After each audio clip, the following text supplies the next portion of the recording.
Ya, baik, balik lagi bersama aku lagi di sini. Ya, jadi 2 minggu ya nggak upload, soalnya lelah coy. Yang minggu kemarin itu juga walaupun bikinnya 2 minggu yang lalu, cuman ini baru apa? Baru hari ini diuploadnya soalnya lagi istirahat juga sih. Jadi uploadnya telat. Walaupun udah jadi itu sebenarnya. Oke, jadi di sini ganti format PPT lebih tepatnya ya. Eh, dan ini balik lagi ke bahasa Inggris matematika, dan ini adalah pertemuan ke-9. Kenapa nggak pertemuan ke-8? Karena pertemuan ke-8 kemarin itu UTS ya. Nah, jadi untuk tugasnya kita itu di skip ke pertemuan 9. Oke, kita langsung mulai aja ya. Ya, dan pertama-tama kita mulai dari vocabulary dulu seperti biasa ya.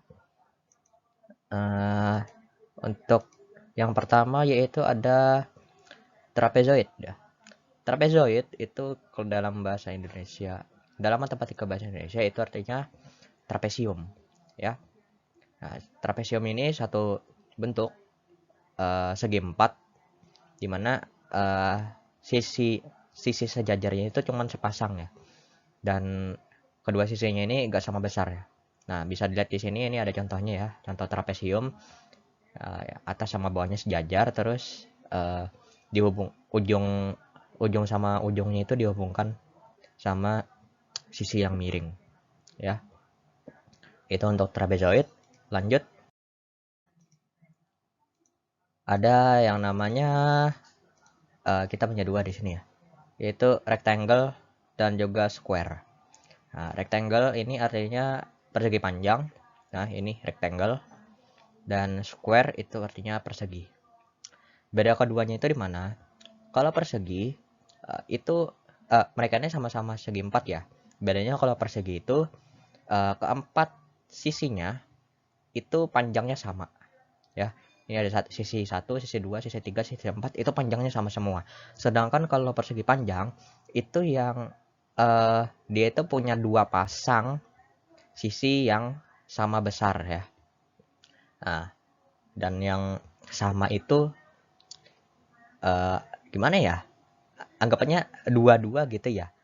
Yang sama besar itu atas sama bawah, terus kiri sama kanan, kayak sepasang gitu. Nggak keempat-empatnya sama. Ya, itu untuk rectangle dan juga square. Lanjut, kita punya paralelogram dan juga rhombus ya. Untuk paralelogram itu artinya jejar genjang ya. Jejar genjang ini satu bentuk segi empat yang sisi yang sejajar itu sama besar, dan juga sudut yang berhadapan atau berseberangan itu juga sama besar. Ini ada yang namanya jejar genjang ya. Ini contoh dari jejar genjang. Kiri sama kanan itu sejajar. Jadi kiri sama kanan ini itu sama panjang. Terus atas sama bawah itu juga sejajar. Atas sama bawah ini juga sama besar. Maksudnya sama panjang. Nah, terus ini ada sudut D sama sudut B. Ini kan berseberangan ya, satu garis ini. Nah, sudut D sama sudut B itu sama besar. Begitu juga untuk sudut A dan juga sudut C. Nah, lalu yang kedua itu adalah rhombus. Rhombus itu artinya belah ketupat.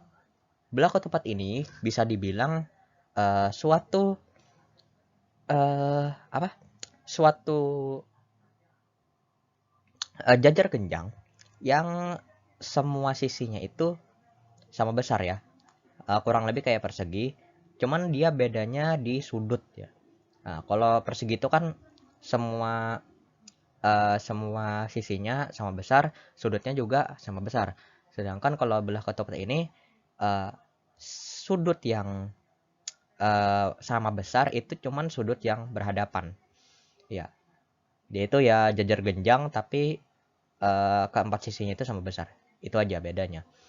Baik, selanjutnya kita punya kite, atau kalau dalam bahasa Indonesia itu artinya layang-layang. Nah, layang-layang itu adalah kurang lebih mirip sama belah ketupat ya tadi. Itu agak mereng aja sebenarnya gambar belah ketupat yang tadi. Cuman bedanya layang-layang itu sama-sama segi empat, kita masih di segi empat ya. Nah, dimana dia itu punya uh, apa ini namanya? Sisi dua pasang sisi yang satu pasang itu sama besar ya. Ya ada satu pasang yang di atas sama satu pasang yang di bawah ya. Nah, bisa dilihat ini yang di atas kiri sama kanan itu sama besar. Sedangkan yang bawah kiri dan bawah kanan itu juga sama besar.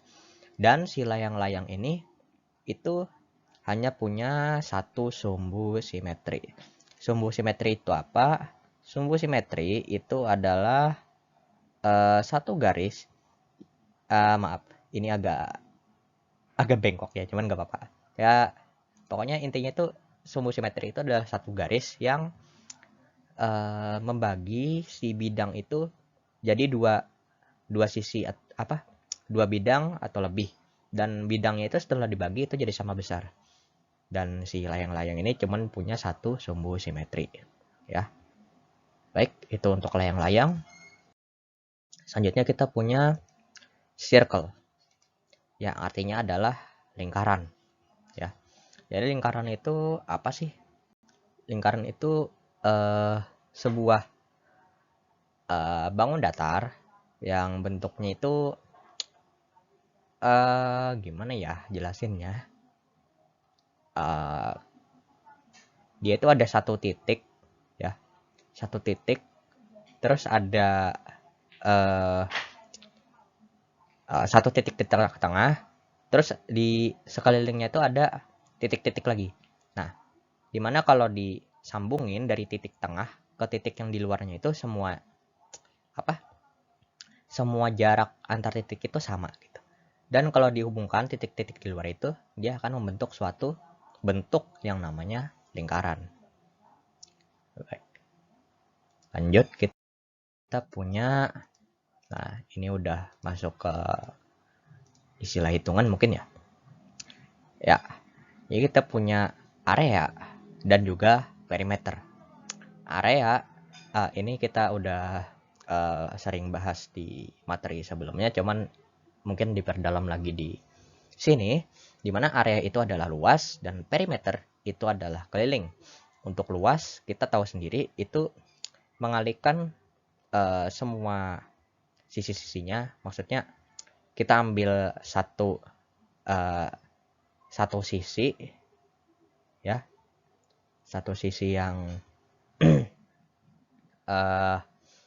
kan ada satu pasang, maksudnya ini akan ada dua pasang.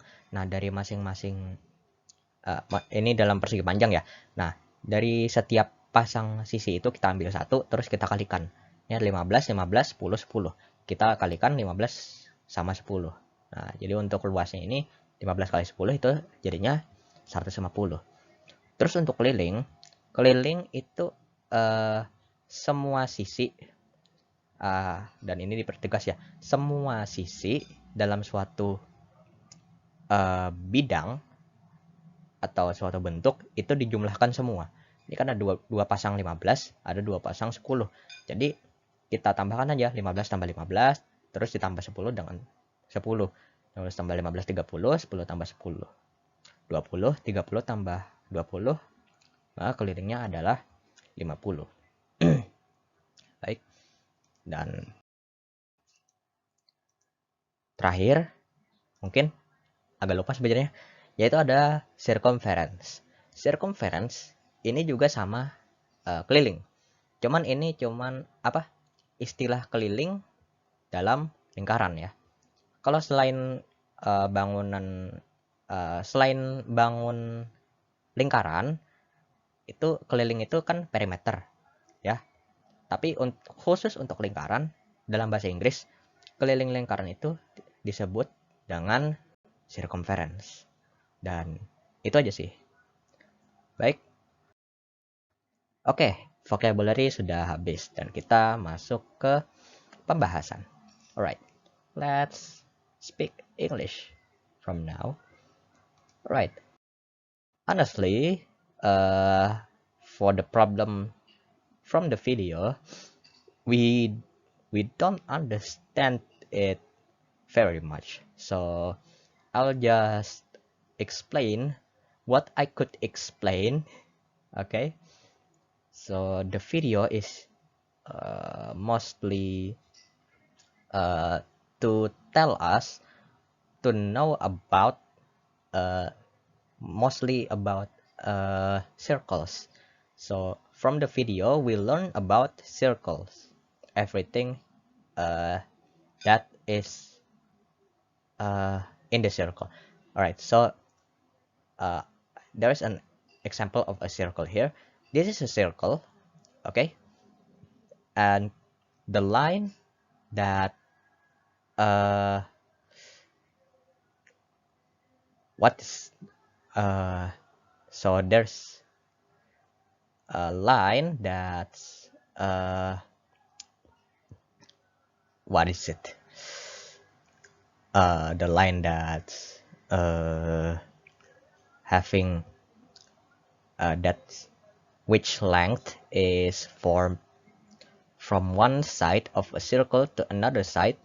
It's called a diameter, right? From one side to another, and it came through the center of the circle. That's called diameter. Half of diameter is called radius. And as we know from the vocabulary, the perimeter of the circle is called circumference. So, and from the video, from what we know from the video, there is an essential, what is it? An essential asset.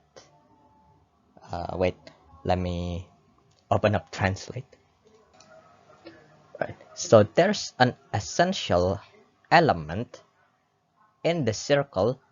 I mean, there's everything that has a circle in it also have this element, which we know as pi. Right. What is pi? Pi is the most simple definition of that is the ratio of the circumference to diameter, and it will be pi. But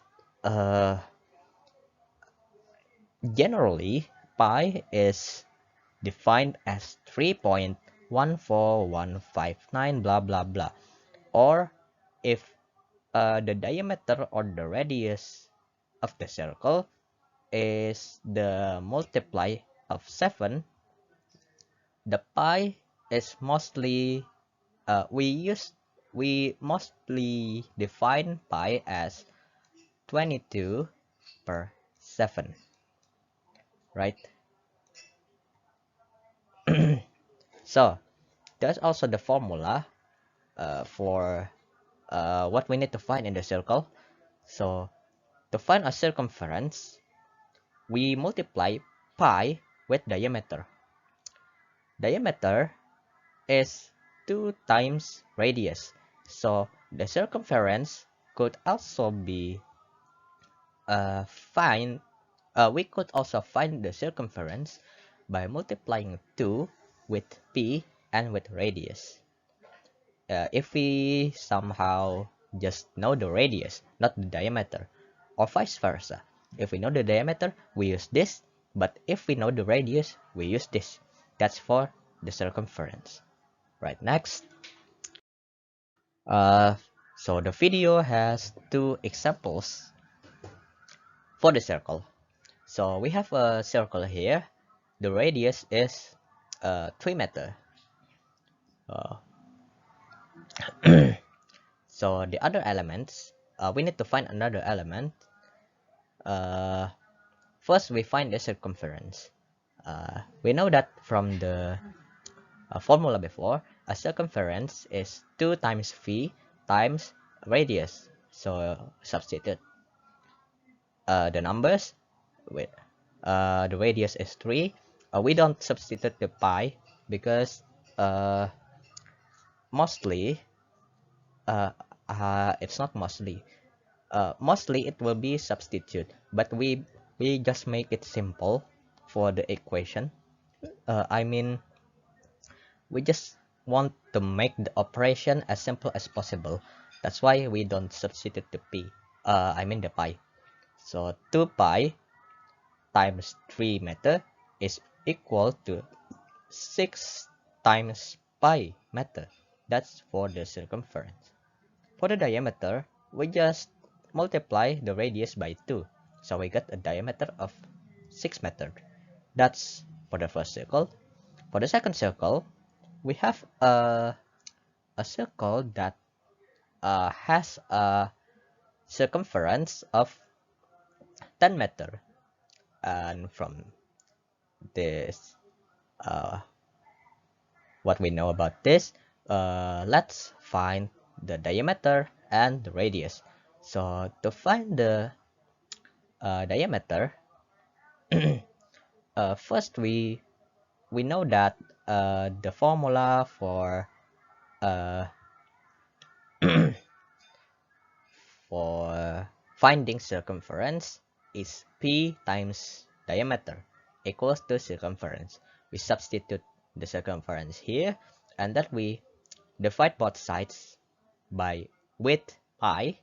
So the diameter is 10 per pi in meters, of course.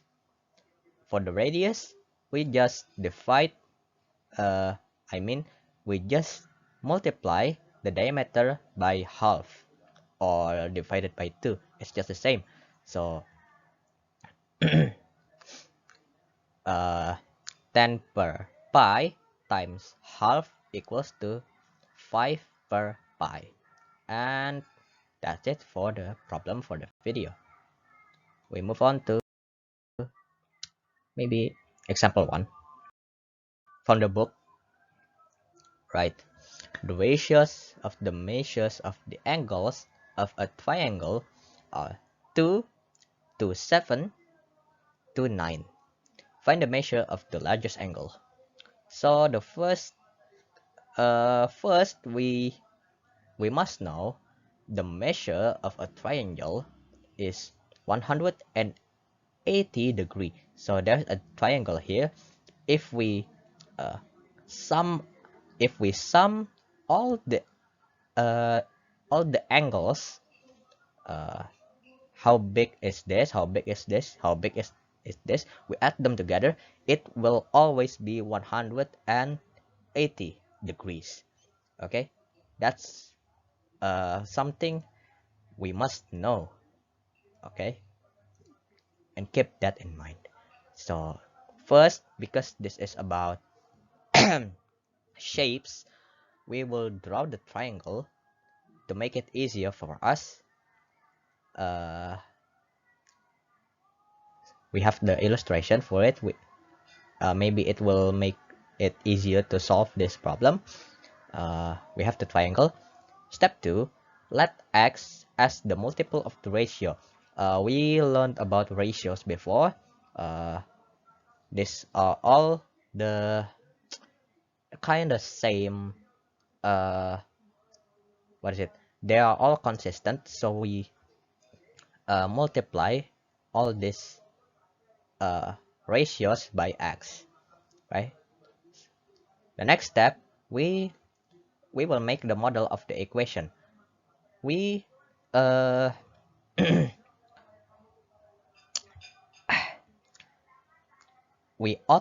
we add all these angles and it will be 180. So 2x plus 7x plus 9x equals to 180 degrees.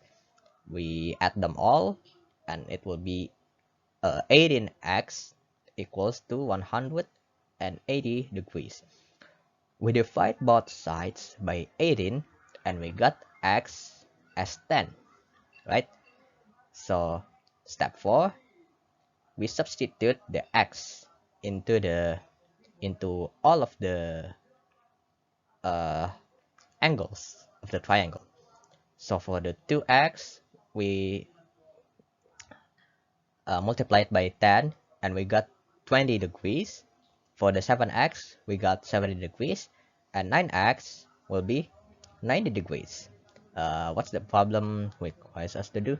Find the measure of the largest angle. From this tree, the largest angle is 90 degrees. So the measure of the largest angle is 90 degrees. And that's it for the first problem. Second, example 2 from the book. Two cables of equal length are supporting a vertical antenna on a rooftop. Each is attached to the top of the antenna and to a spot on the rooftop. If the cables form a 40 degrees angle with each other, what are the measures of the angles formed by the cables and the rooftop? So, alright, let me see.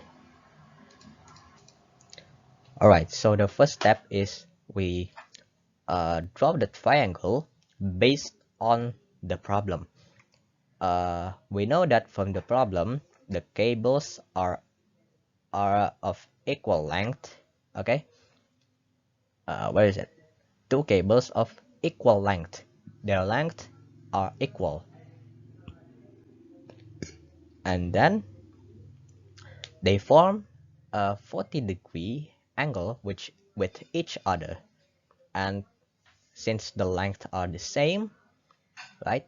They from the top to the bottom, they're also on the same length. So the triangle is an isosceles triangle.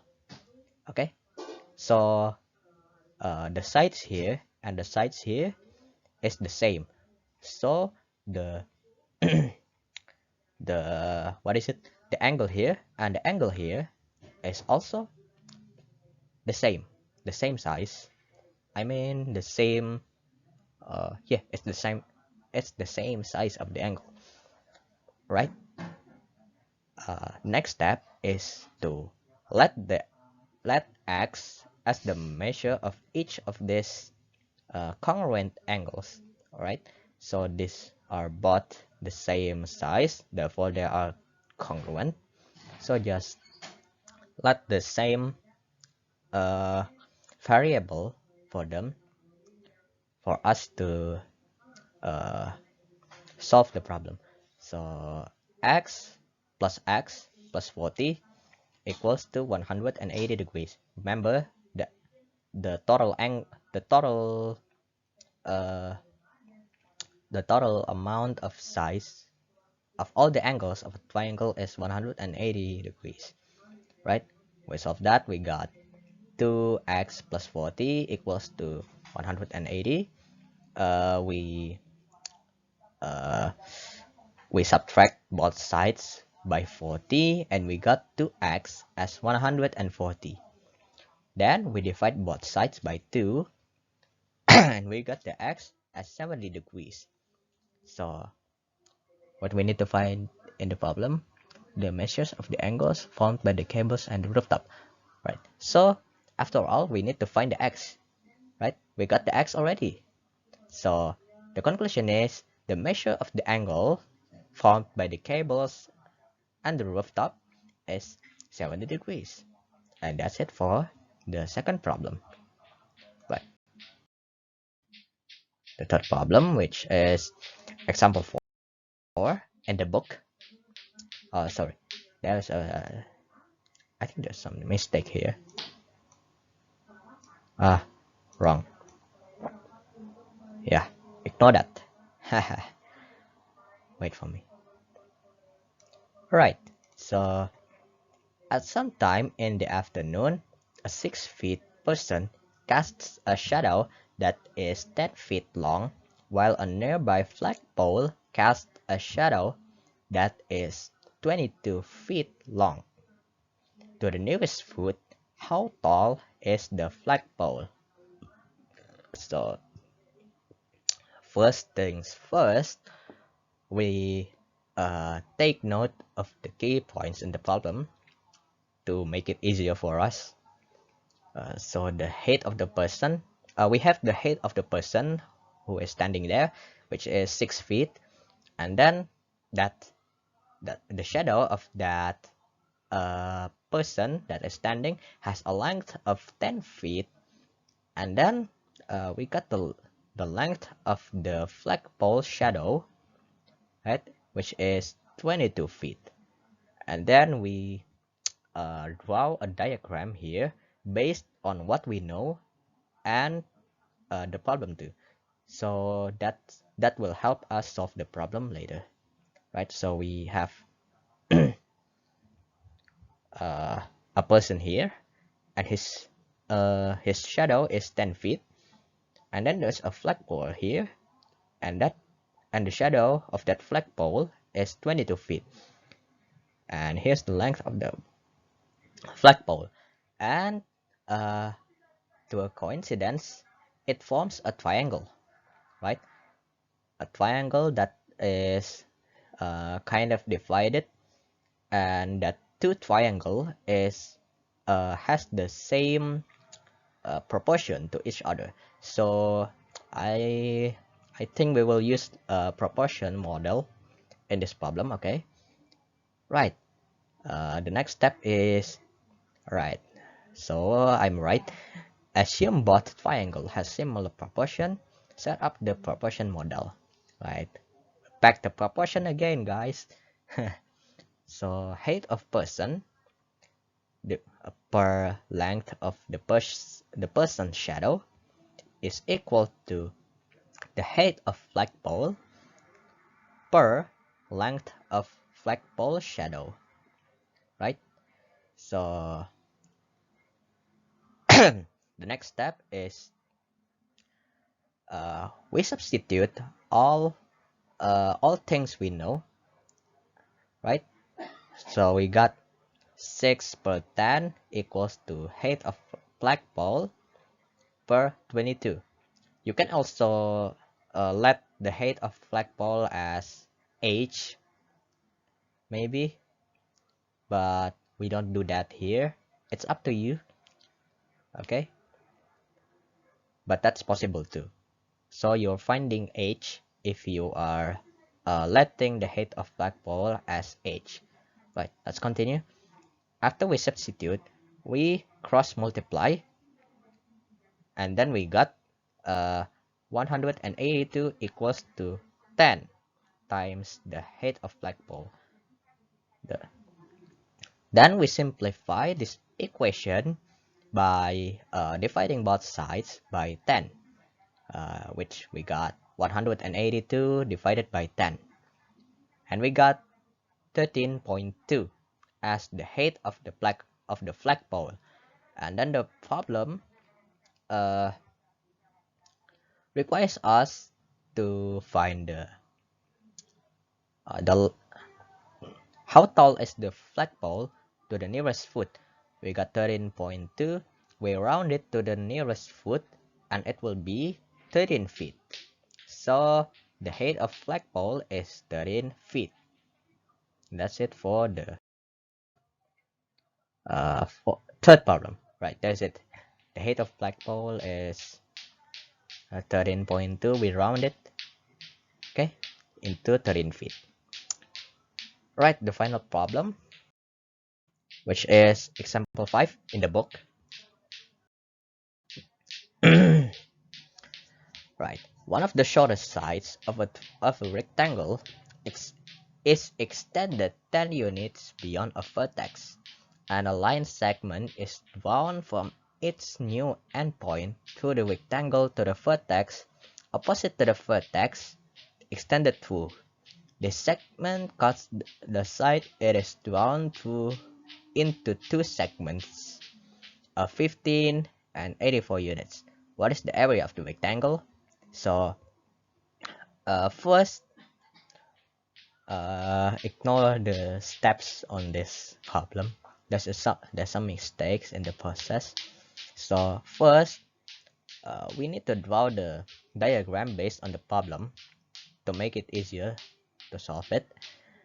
Right. First, we draw a rectangle, and based on the problem, one of the shorter sides of the rectangle is extended 10 units beyond the vertex. So there's an extension to the length here, and then a line segment is drawn from its new endpoint to the rectangle to the vertex opposite the vertex extended for.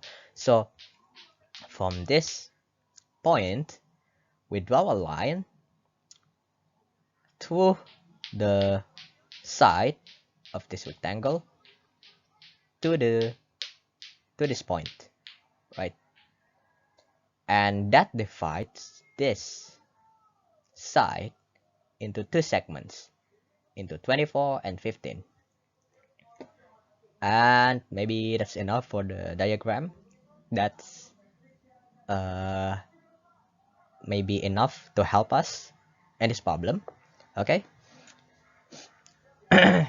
So first, it makes two triangles somewhat congruent, maybe this smaller triangle and this bigger triangle.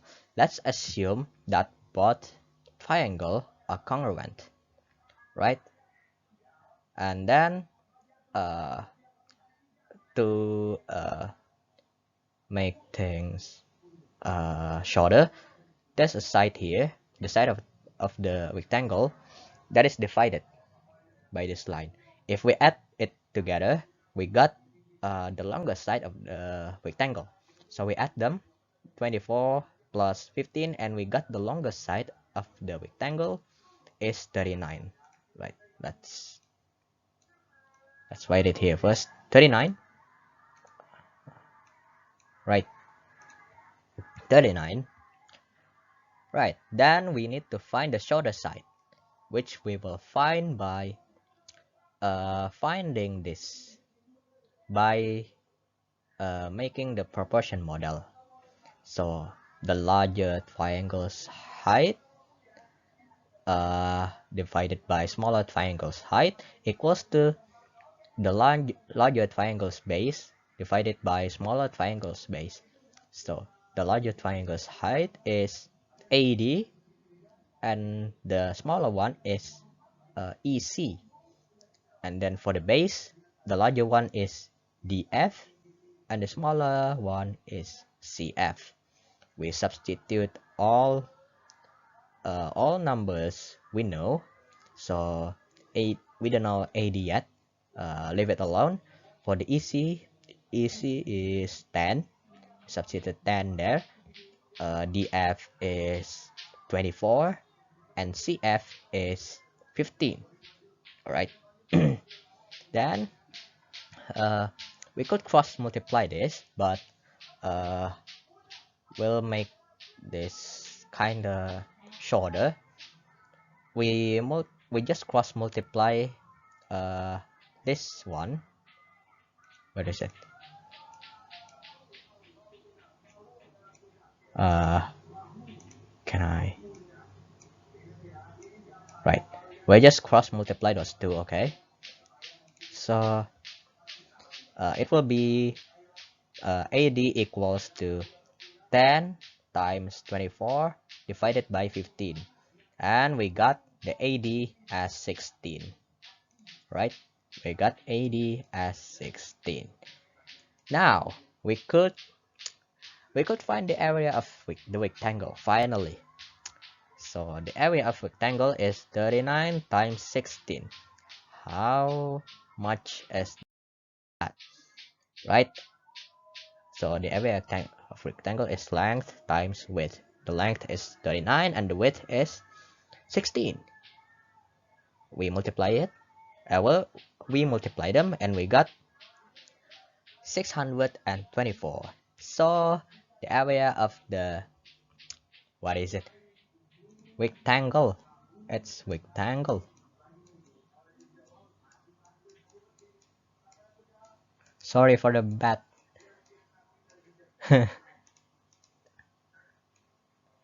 Right.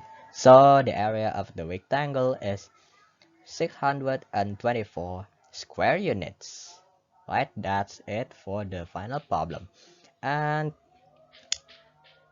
maybe that's it for this uh, ninth meeting, I guess. So leave a like or dislike so I'll know how you feel about this video. Don't forget to share if you feel this video informative or useful, and don't forget to subscribe because I will be making more videos like this.